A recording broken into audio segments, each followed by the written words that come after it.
महिला लोग भैया आप जाइए सुदर्शन भैया आ गए, 1 मिनट मोबाइल में मेरे बंद आ गए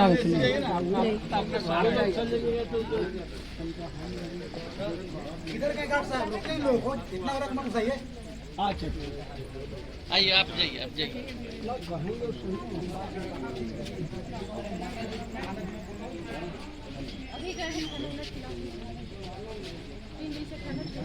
यहाँ पहुँचे हैं जनसुराज की पूरी टीम के साथ, तो क्या देखिए क्या लग रहा है, इनके न्याय मिल पाएगा क्या, किस तरीके की कार्रवाई हो रही है?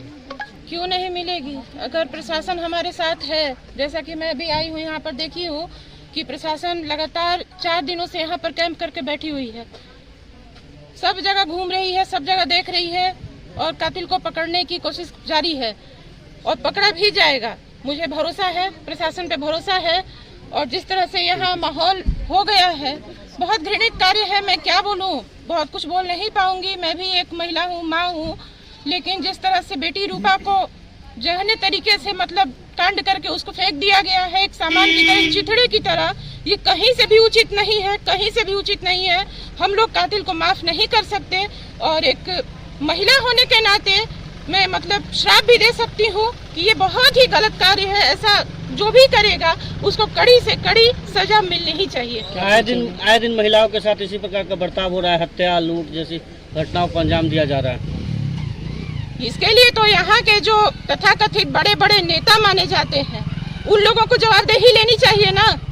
अभी हमारे प्रशांत किशोर जी, आदरणीय नेता हमारे जो हैं प्रशांत किशोर जी, उनकी तरफ से सारी टीम आई है यहाँ पर ये आवाज उठाने, लेकिन इसके पहले जो हमारे यहाँ के तथाकथित नेता है, पक्ष विपक्ष सारे, जो बड़े बड़े दम्भ भरते हैं कि मैं ऐसे करूंगा, मैं वो ऐसे करूंगा, सुशासन का राज चलाने का दम्भ भरते हैं।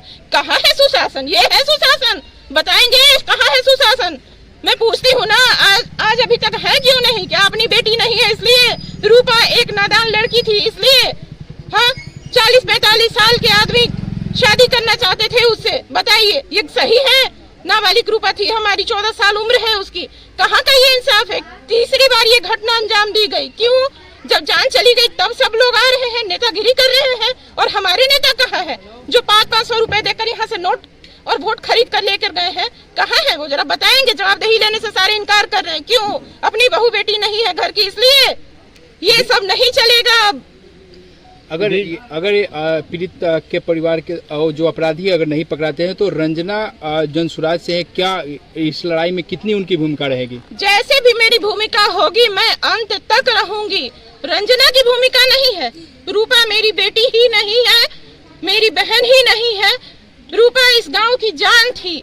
आप पूछे रूपा के बारे में, रूपा के व्यक्तित्व के बारे में, रूपा के चरित्र के बारे में। रूपा गरीब थी, नाबालिग थी, लेकिन नाजायज हरकतें नहीं करती थी, इसलिए रूपा के साथ मैं जहां तक इंसाफ के लिए जाना होगा मैं जाऊंगी। और मैं, हाँ पूछिए। लगता है इस परिवार को गरीब होना श्राप हो गया? कह सकते हैं, गरीब होना श्राप नहीं है। यहाँ जिनके आश्रय में ये पनप रहे हैं ना, वो पनपना ही श्राप है। इस पनपने की जो परंपरा चली आ रही है ना, किसी का 20 साल से, किसी का 25 साल से, किसी का 15 साल से, तो किसी का 10 साल से, उस चीज के पनपने को यहाँ जो सूर है ना लगा हुआ, वो खत्म होना चाहिए, वो स्रोत खत्म होना चाहिए, सब कुछ सही होगा। क्या परिचय होगा?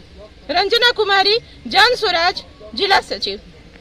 आप लीजिएगा, चूंकि पटना से आए हैं। 1 मिनट ले लीजिए, फिल अप कर लीजिए। 1 मिनट यहाँ इधर ले लीजिए, उसका ले लीजिएगा, लग ले। अभी आए हैं ये इस विधानसभा क्षेत्र में पारू में, और क्या देखिए इस तरीके की कलंकित घटनाएं जो है पारू में बढ़ी हुई है, अभी तक कोई भी गिरफ्तारी नहीं हुई है। इस तरह प्रशासन तो हम लोग जब आए हैं तो लगा कि प्रशासन अपनी मुस्तैदी से काम कर रही है, लेकिन